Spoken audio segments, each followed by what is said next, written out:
Local విషయాల మీదకి చర్చించడానికి వచ్చినప్పుడు ఐవీఆర్ టాక్స్లో పునఃస్వాగతం.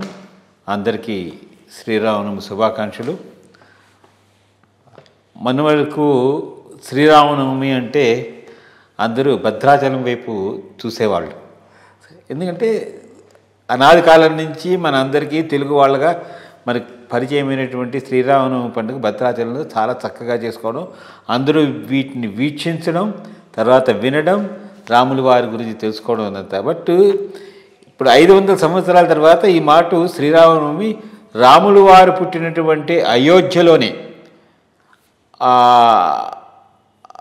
జరుపుకుని అందరూ దేశవ్యాప్తంగా శ్రీరామనవమి జరుపుకోవడం అనేటువంటి ముదాహమైనటువంటి విషయం.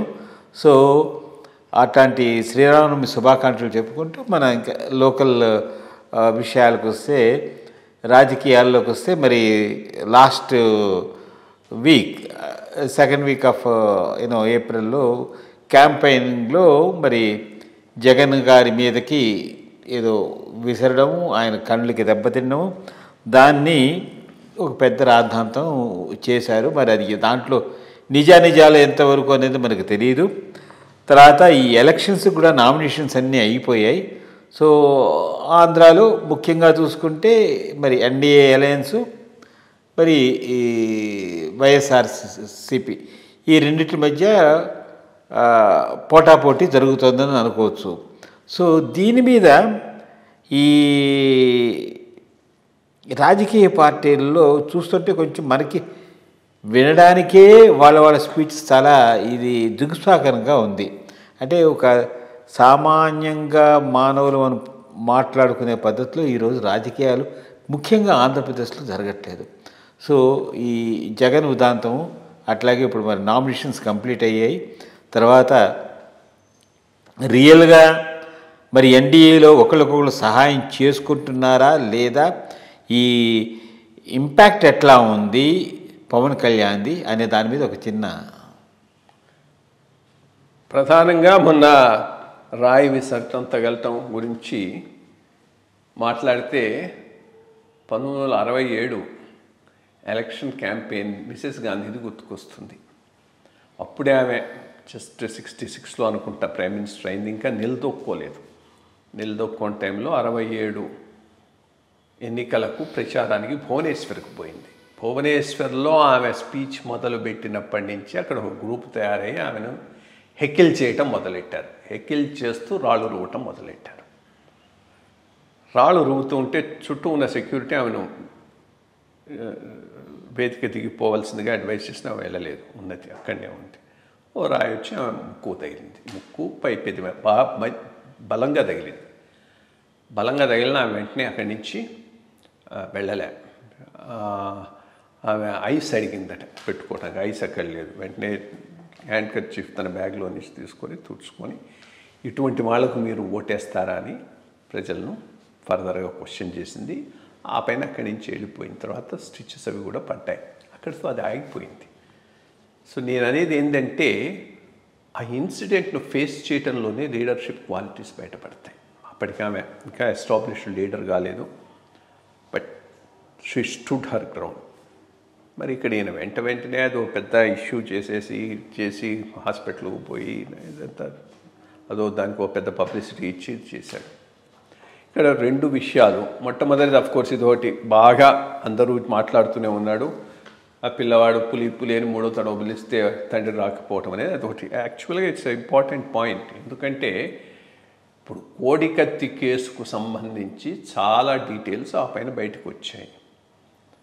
సో అది యాక్చువల్గా ఎట్లా జరిగింది అనేటటువంటి దాని మీద చాలా సందేహాలు ఉన్నాయి. అట్లాంటి టైంలో ఇప్పుడు ఇంకోటి జరిగితే ఇది కూడా స్టేజ్ మేనేజ్డ్ కాదు బిఫోర్ ఎలక్షన్స్ అనేటటువంటి నమ్మకం ప్రజలకు కాదు అని ఎట్లా వస్తుంది? అవునని అనుకునేటటువంటి, నిజంగా జరుగున్నా కానీ అవునని అనుకునేటటువంటి అవకాశం ఉన్నది. యాక్చువల్గా అది లోకిలో వదిలేసుకోవటమే మంచిది వీళ్ళకు కూడా. దానిని హైలైట్ చేసే కొద్దీ ప్రజల్లో వీళ్ళకి నెగటివ్ అవుతుంది. ఎందుకంటే ఆల్రెడీ వీళ్ళు డ్రామాలు ఆడుతున్నారనేటువంటిది ప్రజల్లో బాగా గట్టిగా నమ్ముకొని పోయింది కోడికత్తి కేసు. ఇది ఇంకో డ్రామా. ఇప్పుడు దానిని ఇన్వెస్టిగేట్ చేసి ఇంకేమీ పని లేనట్టు వాడికి చేసి ఇక్కడికి లింక్ చేసి వాడిని తీసుకుపోయి జైల్లో పెడితే ఐ డోంట్ థింక్ ప్రజలకు జరిగింది అయిపోయింది, you got whatever sympathy out of it and forget it and then go ahead with your things. దాన్ని ఒక పెద్ద ఇష్యూ చేయటం. బట్ అది అక్కడ కూడా చేస్తున్నారు. పవన్ కళ్యాణ్ మీద వేశారు, చంద్రబాబు నాయుడు గారి మీద కూడా వేశారు. సో ఇది పెద్ద అంత మేజర్ ఇష్యూగా ప్రొజెక్ట్ చేసుకుంటూ ముందుకు పోతే అది వైఎస్ఆర్సీపీకే నష్టం అవుతుంది. ఎందుకంటే వీళ్ళ క్రెడిబిలిటీ లేదు. మొట్టమొదట అంతకుముందు డ్రామాలు ఆడారు, ఇప్పుడు డ్రామాలు ఆడరు అనేటటువంటి నమ్మకం లేదు. ఇన్వెస్టిగేట్ చేస్తున్నామంటే ఇన్వెస్టిగేటింగ్ ఏజెన్సీస్ కూడా క్రెడిబిలిటీ లేకుండా చేశాడు ఈయన 5 సంవత్సరాల ఈయన పాలనలో. సో అది పెద్దగా స్టిక్ కాదనేది నా నా నా భావన. ఇక రెండోది ఈ మేనిఫెస్టోల విషయం, సెంట్రల్ మేనిఫెస్టో దాన్ని లెక్కలోకి తీసుకుంటే most important thing, surprising thing ఏంటంటే అలయన్స్ ఇంత మటుకు ఒక జాయింట్ మేనిఫెస్టోతో ముందుకు రాలేదు. మరి జాయింట్ మేనిఫెస్టోతో ముందుకు రానప్పుడు ఏమని ప్రజల దగ్గరికి పోతున్నది అలయన్స్? ఫస్ట్ ఆఫ్ ఆల్ వీళ్ళైతే వాళ్ళు ఇష్టం వచ్చినట్టు ఫ్రీ బీస్ ఇది 6 బోనసెస్ 6 ఇవనో వాళ్ళు మొదలెట్టారు. ఎవరు? టీడీపీ వాళ్ళు. ఇంకోటి ఏదో ఈయన మొదలెట్టాడు. చాలా ఫ్రీ బీస్ అవి ఇవి పెట్టి ఉచితంగా గ్యాస్ సిలిండర్స్ బస్సులు ఆడవాళ్ళకు ఫ్రీ చేస్తాము, ఇది ఇస్తామని. మరి ఇది బీజేపీ పాలసీయా? కాదు, సెంట్రల్ ఇది ఉన్నది. ఇన్ఫ్యాక్ట్ లాస్ట్ టైం నేను ఈ మేనిఫెస్టో ఇవాల్వ్ చేయడంలో దాన్ని యాక్చువల్గా మొత్తం బీజేపీ మేనిఫెస్టో నేనే తయారు చేశాను అప్పుడు కూర్చొని. But towards the end GVL చాలా ఇన్పుట్స్ ఇచ్చాడు. ఎక్కడెక్కడైతే ఇట్లా ఫ్రీబీస్ అవి మేము పెట్టున్నామో అవన్నీ తీసేశాడు. ఏంటంటే నేషనల్ మేనిఫెస్టో, నేషనల్ పాలసీకి ఎగెనిస్ట్గా ఉన్న ఏ ఫ్రీబీస్ కూడా ఉండటానికి వీల్లేదని అన్నాడు. మరి అది స్టేటెడ్ పాలసీ ఆఫ్ బీజేపీ అయినప్పుడు మరి ఈ మేనిఫెస్టోలో వాళ్ళది ఓనప్ చేసుకుంటుందా బీజేపీ? ఓనప్ బీజేపీ చేసుకున్నప్పుడు మరి ఆ మేనిఫెస్టోతో పాటు ఎట్లా పోతారు? జాయింట్ మేనిఫెస్టో అవసరమా లేదా? అక్కడే ఇంకో ఇష్యూ కూడా వస్తుంది. మరి ఆమె ఎందుకు అన్నదో, ఎందుకు దాన్ని వెనక్కు తీసుకుందో అసలు అనలేదో అందో కూడా మనకు తెలియదు. బట్ బాగా వైరల్ అయింది. అలయన్స్ కనుక అధికారంలోకి వస్తే పురంధేశ్వరి గారు ముస్లింలకు రాజశేఖర రెడ్డి గారి టైంలో ఇచ్చిన రిజర్వేషన్లు తీసేస్తామని అన్నారని అది ఒకటి చాలా వైరల్ అయింది.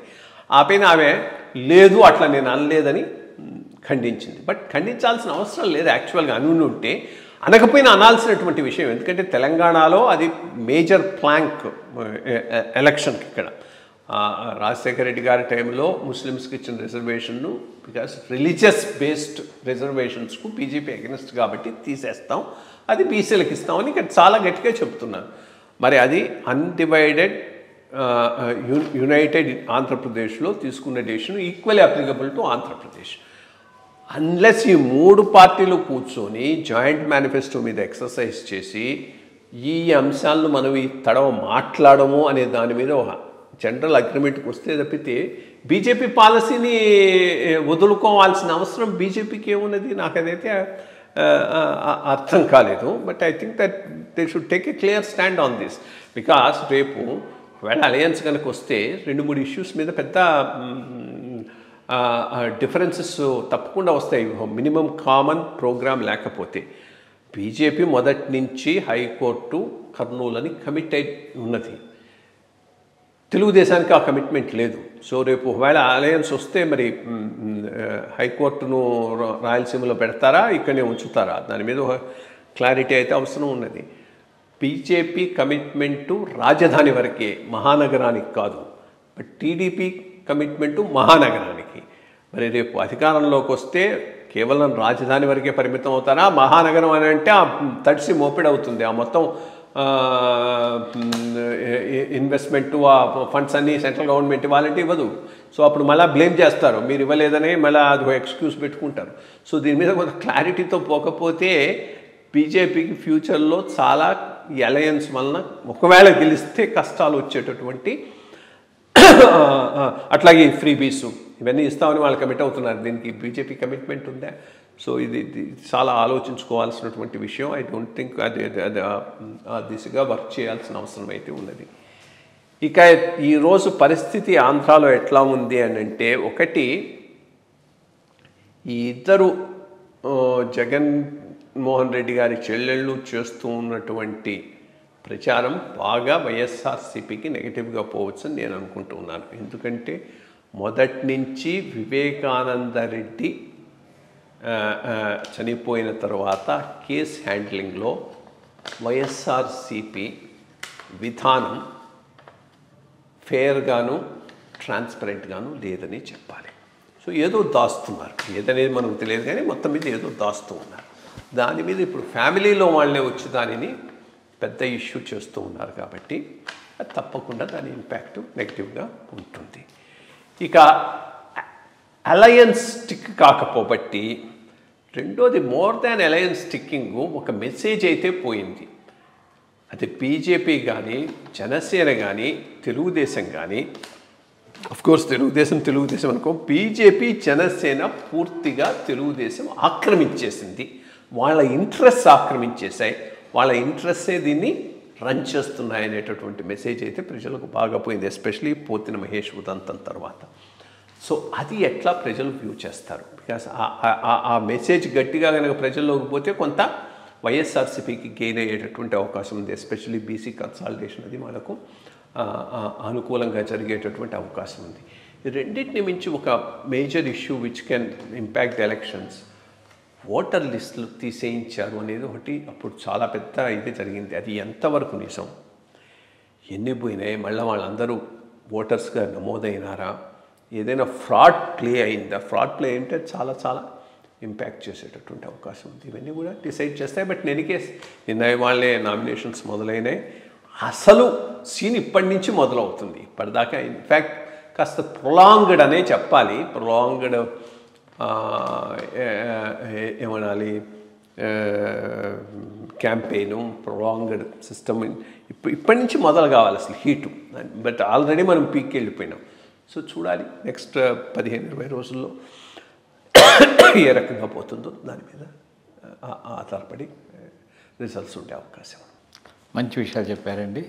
నేషనల్ ఇష్యూస్ మీద ముఖ్యంగా ఏంటంటే మనం లాస్ట్ వీక్ కాంగ్రెస్ మేనిఫెస్టో గురించి మాట్లాడుకున్నాం. బీజేపీ వాళ్ళు, భారతీయ జనతా పార్టీ వాళ్ళు వాళ్ళ మేనిఫెస్టో అనేది చెప్పడం జరిగింది. మేనిఫెస్టోలో పొందుపరిచిన విషయాలు కూడాను very progressive and developed and future oriented dynamic policies కింద ఉన్నాయి. And how they are going to take the economy in the next 5 years అనేది వాళ్ళ ఎలక్షన్ ఎజెండాలో ఫ్రీబీస్ గురించి, అంటే ఎక్కడ ఎవరికి చేయాలో అది చెప్పుకుంటే మటుకు మామూలు మిగిలిన మన ఆంధ్ర తెలంగాణలో ఉండేటట్టు ఏది పడితే అది ఇచ్చేస్తామనేది చెప్పకుండా వాళ్ళ పాలసీ మటుకు చాలా క్లియర్ కట్గా చెప్పారు. సబ్కా సాత్ సబ్కా వికాస్ అని ప్రైమ్ మినిస్టర్ మోడీ గారి నినాదాన్ని మనం ముందే తీసుకెళ్తూ, అసలు ఈ బీజేపీ మేనిఫెస్టో మీద మీ యొక్క అభిప్రాయం? ఒకటి, అందరికీ మీరు అన్నట్టు శ్రీరామనవమి శుభాకాంక్షలు. ముఖ్యంగా అయోధ్య రాముని ప్రతిష్ట తరువాత మొదటిసారిగా వచ్చినటువంటి రామనవమి, ఒక 500 సంవత్సరాల తరువాత జాతి పునర్వైభవాన్ని మనం చూస్తున్నామని చెప్పుకోవాలి. అది సామాన్యమైనటువంటి విషయం కాదు. రాముడి జన్మభూమిలో ఉన్న మందిరాన్ని కేవలం మా మత విధానమే సరైన విధానము, ఇంకేది కాదు అనేది ప్రూవ్ చేయటానికి ఆ రోజు పడగొట్టి కట్టినటువంటి మసీద్ అది. ఇన్నాళ్ళు పట్టింది జాతి. అండ్ రెండోది, మనం అంతకుముందు మాట్లాడుకున్నట్టుగా ఇది కొత్తగా వచ్చిన వివాదం అయితే కాదు, అక్బర్ టైం నుంచి రన్ అవుతున్నటువంటి వివాదం. దానికి ఒక ఫైనల్ స్టేజ్ వచ్చి ఆడ చక్కగా రామనవమి ఉత్సవాలు జరుపుకోవటం అనేది చాలా ముదాహమైనటువంటి విషయం. ఇక బీజేపీ మేనిఫెస్టోకు వస్తే, మనం అదే చెప్పుకున్నాం. కాంగ్రెస్ మేనిఫెస్టో ఒక దివాలా తీసిన కంపెనీ ఇచ్చిన పోస్ట్ డేటెడ్ చెక్ లాగా ఉన్నదని. వాళ్ళు తిరిగి అధికారంలోకి రాము కాబట్టి మొత్తం ఎన్నెన్నో ప్రామిస్ చేశారు. అటువంటిది కాకుండా ఇది చాలా చాలా క్రిస్ప్గా మేజర్ ఇష్యూస్ను అడ్రస్ చేస్తూ ఉన్నది. మొట్టమొదటిది యూనిఫామ్ సివిల్ కోడ్ గురించి మాట్లాడారు. చాలా చాలా ఇంపార్టెంట్ అది. తప్పకుండా నెక్స్ట్ 5 yearsలో దాన్ని అమలు చేస్తారు. జస్ట్ లైక్ అంతకుముందు 370 గురించి సిఏఏను గురించి చెప్పి మేనిఫెస్టోలో పెట్టి ఎట్లా చేశారో లాస్ట్ 5 yearsలో, ఈ తర్వాత తప్పకుండా ఇది జరగబోతున్నది. అదొక వెరీ గుడ్ థింగ్. రెండోది ఈ ఫ్రీ రైసు ఇది ఇస్తున్నటువంటివి కంటిన్యూ చేస్తామన్నారు నెక్స్ట్ 5 years వరకు. అది కూడా గుడ్. నేను మొదటి నుంచి చెప్తున్నాను, ఎక్కడైనా అభివృద్ధి సంక్షేమం మధ్య సమతౌల్యం పాటించేటటువంటి ప్రభుత్వమే దేశాన్ని సరిగ్గా నడపగలుగుతుంది. టూ మచ్ సంక్షేమం మంచిది కాదు. పూర్తిగా అభివృద్ధి మీద నువ్వు కాన్సన్ట్రేట్ చేస్తే ఈ జనరేషన్ ఇమ్మీడియట్గా నీకు బ్యాక్ క్లాష్ వచ్చేటటువంటి అవకాశం ఉంది. అదొకటి ఇంపార్టెంట్ థింగ్ చెప్పాను. మూడోది చాలా చాలా important issue, minimum support price విషయం మీద చాలా అసలు పాయింట్ మీదకి వచ్చారు వాళ్ళు. మొదటి నుంచి నేను అంటూ ఉంది కూడా అదే, క్రాప్ డైవర్సిఫికేషన్ కోసంగా మినిమం సపోర్ట్. అది ఈరోజు ఇండియాలో అవసరం. నీకు వీటిలో సెల్ఫ్ సఫిషియెన్సీ వచ్చింది, రైస్లో సెల్ఫ్ సఫిషియెన్సీ వచ్చింది, స్వయం సమృద్ధి పరిస్థితి. అప్పుడు ఇంకా దానికి ఆ రెండింటికి ఎంఎస్పీలు ఇచ్చి మినిమం సపోర్ట్ ప్రైస్ ఇచ్చి ఎక్కువ ప్రొడ్యూస్ చేసుకోవడంలో అర్థం లేదు. పోయినా సరే లాస్ట్ 2 yearsలో యుక్రెయిన్ వార్ వలన గ్లోబల్గా ఫుడ్ ప్రైసెస్ పెరిగాయి కాబట్టి మనకు అది కలిసి వచ్చింది ఇక్కడ పండటం అనేది. బట్ ఓవరాల్గా సిరియల్ ప్రైజెస్, ఆహార ధాన్యాల ప్రైజెస్ విషయంలో అయితే మనం ఎక్సెస్ ప్రొడక్షనే చేస్తున్నాం. వాటిని మళ్ళీ స్టోరేజ్ చేసుకోవటం, క్యారీ ఫార్వర్డ్ చేయటం, ఇది పెద్ద బర్డన్ అవుతూ ఉన్నది. దీన్ని లార్జ్ స్కేల్లో డిస్ట్రిబ్యూట్ చేస్తే ఫుడ్ సబ్సిడీ కూడా ఒక పెద్ద బర్డన్గా తయారవుతున్నది. సో వీటి కోసంగా ఎంఎస్పి ఇవ్వటం అనేటటువంటిది ఇక ముందు హయ్యర్ లెవెల్లో అంత ఆర్థికంగా సరైన నిర్ణయం కాదు. అందుకని సరిగ్గా అసలు పాయింట్కి వచ్చారు. క్రాప్ డైవర్సిఫికేషన్ను దృష్టిలో పెట్టుకొని మినిమం సపోర్ట్ ప్రైస్ విధానాన్ని ఏర్పాటు చేస్తామని. అది చాలా చాలా అవసరం. ఈరోజు మనం ఏం చేస్తున్నాం, పప్పు దినుసులను మియాన్మార్ నుంచి, ఆఫ్రికా నుంచి దిగుమతి చేసుకుంటున్నాం. అక్కడ నువ్వు మినిమం సపోర్ట్ ప్రైస్ ఇవ్వాలి, హయ్యర్ మినిమం సపోర్ట్ ప్రైస్ ఇవ్వాలి. హయ్యర్ మినిమం సపోర్ట్ ప్రైస్ కనుక నువ్వు పప్పు దినుసులకు ఇవ్వగలిగితే, పప్పు దినుసుల విషయంలో నువ్వు సెల్ఫ్ సఫిషియన్సీ సాధించగలిగితే ఫారిన్ ఎక్స్చేంజ్లో చాలా నీకు కలిసి వస్తుంది. రెండోది, నీ పీడిఎస్లో కూడా కేవలం గోధుమలు బియ్యం ఇవ్వటం ద్వారా న్యూట్రిషనల్ ఇంబ్యాలెన్స్ ఒకటి వస్తున్నది. నువ్వు ఈ పీడిఎస్లో ఇక ముందు పప్పు దినుసులు కొంత నూనె కూడా ఇవ్వాల్సినటువంటి అవసరం ఉన్నది, వంట నూనె. సో అందుకని పప్పు దినుసులు ఒకటి, దెన్ ఈ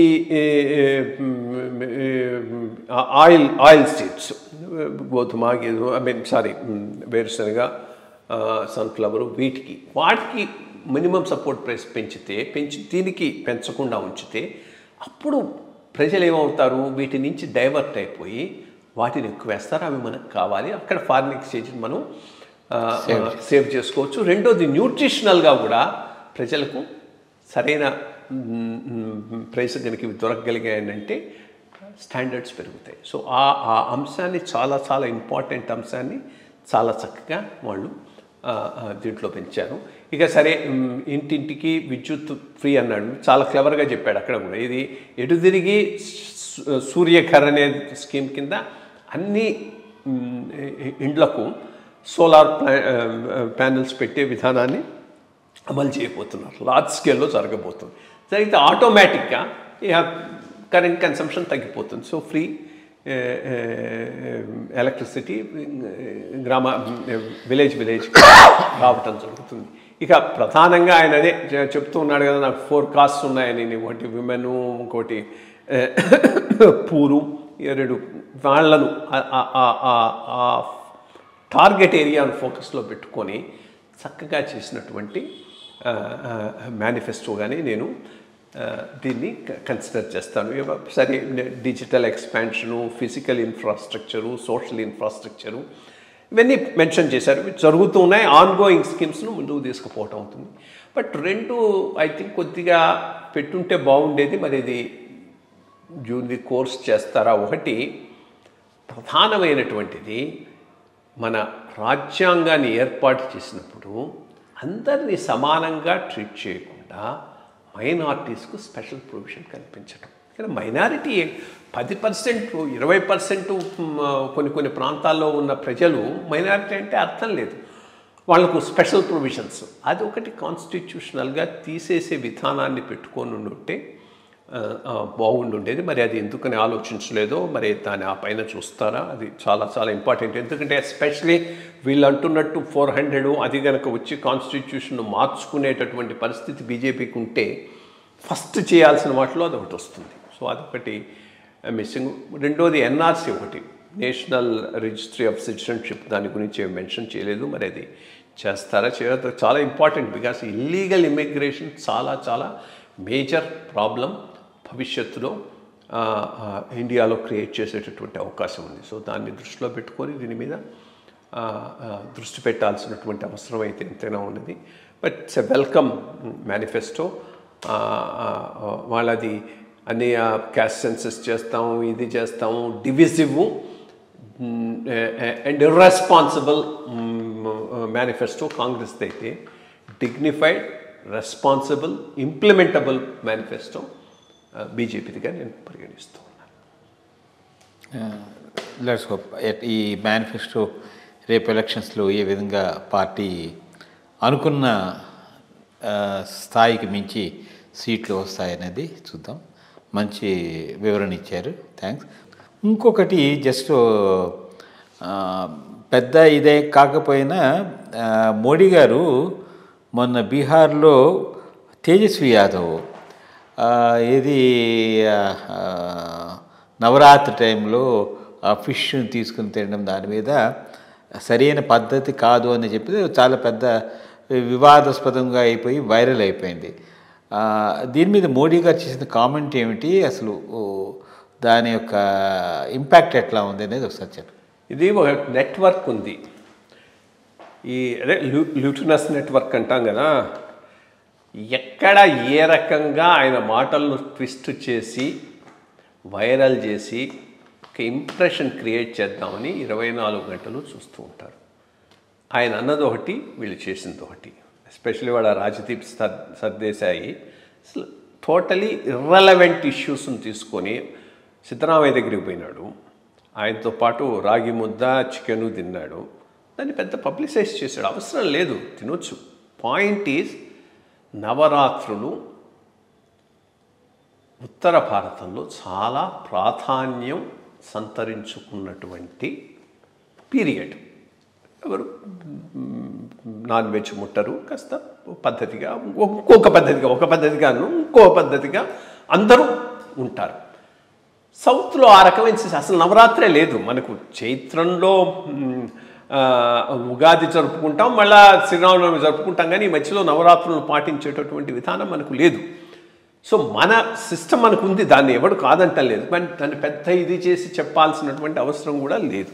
ఆయన అన్నది ఏంది, నవరాత్రులు పాటిస్తే పాటించకపోతే పాటించకపోవచ్చు, అది ఇండివిజువల్.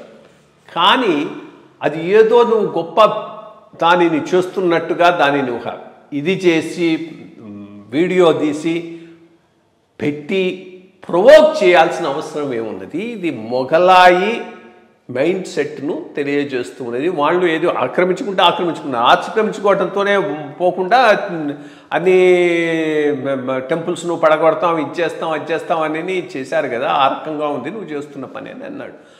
అక్కడ ఆయన చెప్పిందల్లా నాన్ వెజ్ తినటం గురించి ఆయన ఏమీ కామెంట్ చేయలేదు, దాన్ని డిస్ప్లే చేయటం, పక్క వాళ్ళ సెంటిమెంట్ హర్ట్ చేయటాన్ని గురించే మాట్లాడు. బట్ దాన్ని వీళ్ళు ఈ నెట్వర్క్ ఇంకేం పర్లేదు. లైక్ నిన్న కూడా ఏదో కోహికోడ్లో ట్రయల్ మాక్ రన్లో ఏవో 2 ఎక్కువ బీజేపీకి పడ్డాయని అది ఒక పెద్ద వైరల్ చేస్తూ ఉన్నారు. మాక్ రన్ను మొత్తం దేశం అంతటా మాక్ రన్ చేసి చూపెడతారు, అన్ని పార్టీల వాళ్ళని కూర్చోబెట్టుకుని ఏదో ఒక చోట ఒక చిన్నదానికి అయిన దాన్ని తీసుకొని అదే కరెక్ట్ అన్నట్టు మొత్తం అంతా చేసి నెట్వర్క్కు డెస్పరేట్, ఏమాత్రం వాళ్లకు స్పేస్ లేకుండా చేసేసాడు. సో ఏదో ఒకటి వాళ్ళకి కావాలి, దానిని వైరల్ చేసి ఈయనను బద్నాం చేయాలని చూస్తున్నారు. కానీ ఇది ఏంటంటే వీళ్ళు ఎంత బద్నాం చేయడానికి ప్రయత్నం చేస్తే అంత ద్విగుణీకృతంగా అయినా ప్రజల్లోకి పోగలుగుతున్నాడు. ఇన్ఫ్యాక్ట్ వీళ్ళ ఈ ఎఫర్ట్లే వీళ్ళ ఈ శాపనార్థాలే ఆయనకు తీవ్రండి. ఒక చిన్న విషయం గురించి మిమ్మల్ని అడుగుతానంటే న్యూస్ పేపర్ రిపోర్ట్స్ బట్టి మన ఈనాడులో ఈ చూస్తుంటే ఎలక్షన్ క్యాంపెయిన్కి అయినటువంటి ఖర్చు 10-12 వేల కోట్ల రూపాయల మీద సీజ్ చేయడం జరిగింది. ఇవి ఎవరి పార్టీలు ఎవరివి ఏమిటనేది ఇంకా మన బహిర్గతం కాలేదు, కానీ బట్ ఓవరాల్గా ఏమో ఇంత అమౌంట్ సీజ్ అయిన అమౌంట్ ఇంత అయితే అసలు మామూలుగా ఈ ఎలక్షన్ ప్రభావం చేయడానికి ఎంత మనీ మనకి సర్క్యులేషన్లో ఉంది, దీన్ని ఏ విధంగా కట్టడి చేయొచ్చు అనే విషయం మీద మీ అదైతే మొన్న న్యూస్ పేపర్లో వచ్చింది, అన్ని న్యూస్ పేపర్లోనూ వచ్చింది. జనవరి నుంచి ఇంతవరకు అన్అకౌంటెడ్ ఫర్గా ఎలక్షన్ కోసం ఉద్దేశించబడిన డబ్బు అనుకుంటుంది మొత్తం దేశంలో సీజ్ చేసింది 12,000 కోట్లు. దాంట్లో ఆంధ్ర, తెలంగాణ బాగా సబ్స్టాన్షియల్ అమౌంట్సే ఉన్నాయి. ఇది చాలా సీరియస్ విషయం. అంటే ఒక 12,000 కోట్లు కనుక సీజ్ చేయగలిగారు అంటే ఈ ఎలక్షన్లలో ఓట్లు కొనటానికి పంచటానికి ఎంత డబ్బు సర్క్యులేషన్లో ఉంది. మేబీ 1,00,000 కోట్లు ఉండొచ్చు. బికాస్ 1 in 10 10% నువ్వు సీజ్ చేయగలిగితే నువ్వు చాలా ఎక్సలెంట్ ఎన్ఫోర్స్మెంట్ ఆఫీసర్ కింద, ఏజెన్సీ కింద లెక్క. 10% దొరికిందన్న గొప్ప విషయం.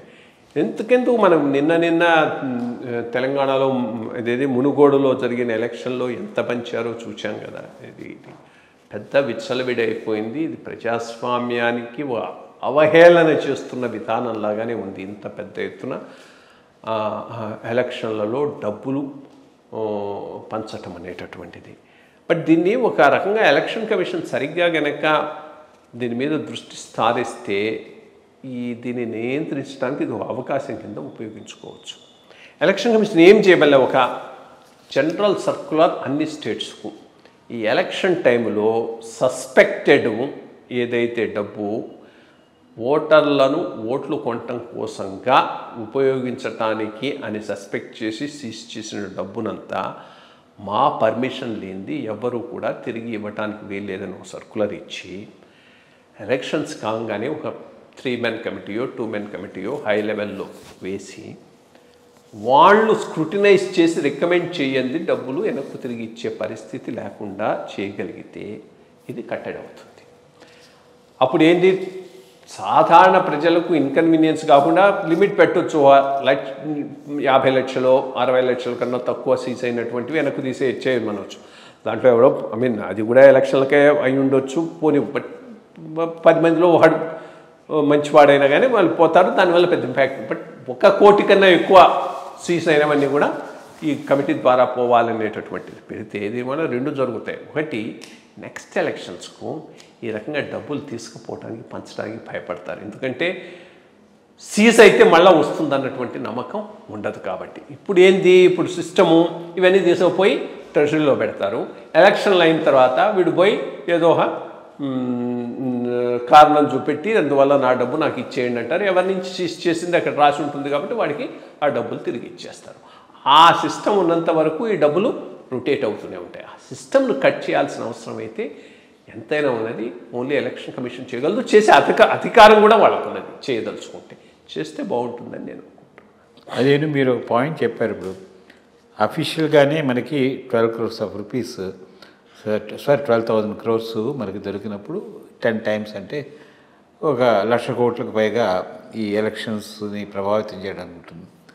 దీనికి ఈ డబ్బు అనేది నార్మల్గా ఏంటంటే ఈ కిక్ బ్యాక్స్ మీద దీని మీద వచ్చిందన్నట్టు అసలు ఈ విత్డ్రాయల్స్ మీద కూడా ఒక ఫోకస్ పెట్టి ఈ మెయిన్గా ఏంటంటే ఈ కాంట్రాక్టర్సు వీళ్ళు ఇండస్ట్రియలిస్ట్ వీళ్ళందరి ఖాతాల నుంచి డబ్బులు విత్డ్రా చేయబోతే ఇవి సర్క్యులేషన్లోకి రావడానికి అవకాశం ఉండదు.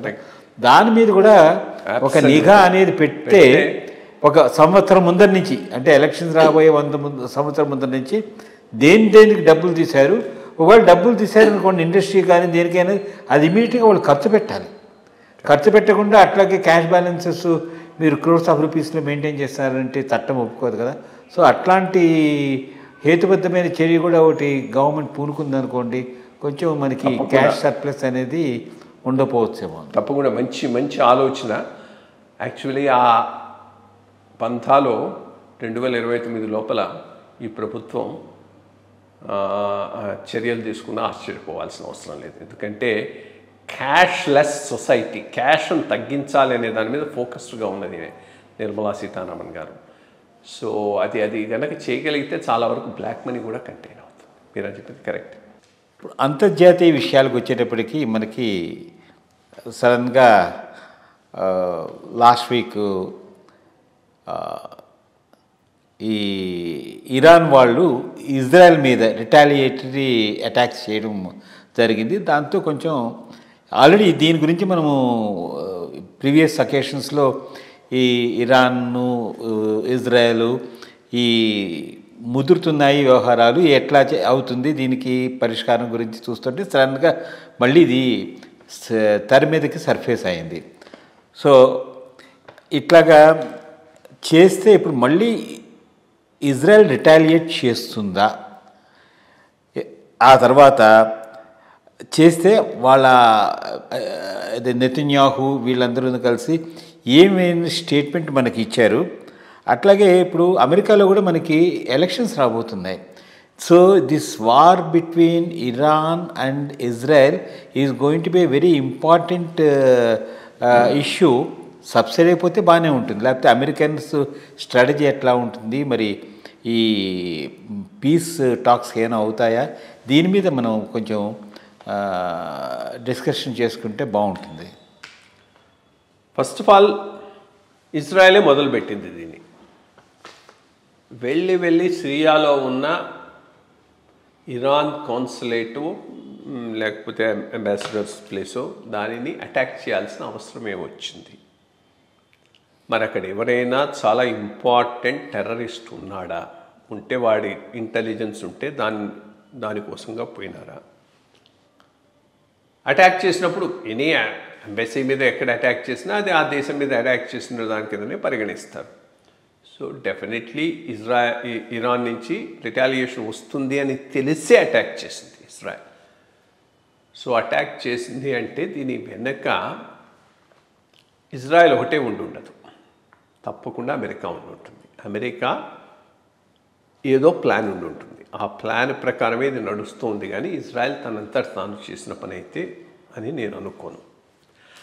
ప్లాన్ ఏముండొచ్చు అంటే రెండు రకాలుగా ఆలోచిస్తున్నాను. ఒకటి, Iran almost all nuclear power అయ్యే స్టేజ్కి వచ్చిందనే న్యూస్ ఒకటి ఉన్నది. ఎన్రిచ్ చేసుకుంటున్నారు వారు యురేనియమో, అది లెవెల్కి తీసుకుపోయినారు. మరి ఆ ఫెసిలిటీని వైపౌట్ చేయడానికి ఏమైనా ప్లాన్ చేస్తున్నారా అమెరికా ఇజ్రాయెల్ కలిసి? ఆ ఫెసిలిటీని వైపౌట్ చేయాలి అంటే ఆన్ దేర్ ఓన్ పోయేదానికన్నా ఒక రిటాలియేషన్ కింద పోదాం అనేటటువంటి వ్యూతో ఏమైనా చేశారా తెలియదు. ఇవన్నీ చాలా permutations and combinations behind the scene నడుస్తూ ఉంటాయి. బట్ ఒకటి మాత్రం నిజం, ఈ 4-5 రోజుల నుంచి జరిగిన పరిస్థితిని బట్టి చూస్తే మాత్రం ఇది చెయ్యి దాటిపోకపోవచ్చు అనే అనిపిస్తున్నది. చెయ్యి దాటిపోకపోవచ్చు అని ఎందుకు అనిపిస్తుందంటే, మొట్టమొదటిది ఇరాన్ చేసిన దాడి ఒక రకంగా విఫలమైందని చెప్పుకోవాలి. అన్ని మిసైల్స్ అంతేసినా వీళ్ళు డిఫెన్సివ్గా వాళ్ళ ఐరన్ డోమ్ వాటితో ఎక్కడెక్కడ దాన్ని ఛేదించేశారు. సో ప్రాక్టికల్గా ఇజ్రాయెల్కు ఎటువంటి నష్టం జరగలేదు. సో అది గుడ్ ఎక్స్క్యూజ్, రిటాలియేట్ చేయకుండా ఉండటానికి అది మంచి ఎక్స్క్యూజ్ ఇజ్రాయెల్కు. రెండోది, అమెరికా మరి ముందు ఏమనుకున్నారో ఏమి నడిచిందో తెలియదు కానీ ఇప్పుడు మాత్రం డిస్టెన్స్ అవుతూ ఉన్నది. ఇరాన్ మీద ఇజ్రాయెల్ రిటాలియేట్ అయితే అది మేము మాత్రం ఇన్వాల్వ్ కాము, ఇది కేవలం ఇజ్రాయెల్ ఇరాన్ మధ్య వారే అవుతుంది కానీ మేము మాత్రం సపోర్టింగ్గా రాము అని చెప్తూ ఉన్నారు. సో అదొక పాయింట్. ఇది ఎక్కువ ఫ్లేరప్ కాకుండా కంటైన్ అయ్యేటటువంటి అవకాశం మనకు అవుపిస్తూ ఉన్నది.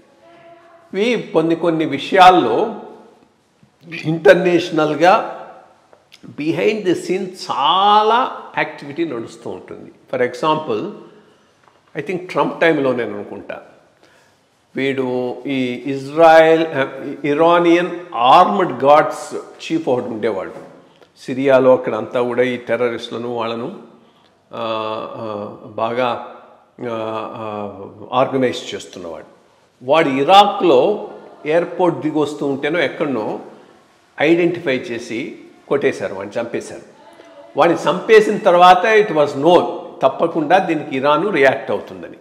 బట్ ముందే ఇరాన్కి ఏంది, దానిని ఎస్కలేట్ చేయటం ఆ రోజు ఇష్టం లేదు కాబట్టి ముందే అమెరికాకు నోటీస్ ఇచ్చింది, మేము ఫలానా టార్గెట్స్ మీద అటాక్ చేయబోతున్నాం. అమెరికా అక్కడి నుంచి వాళ్ళ ఫోర్సెస్ని అంతా విత్డ్రా చేసిన తర్వాత టోకన్గా ఒక అటాక్ చేసింది. సో దాంతో వాళ్ళ ప్రెస్టేజ్ నిలబడింది, ఇటు అది ఫర్దర్గా ఎస్కలేట్ కాకుండా ఆగిపోయింది.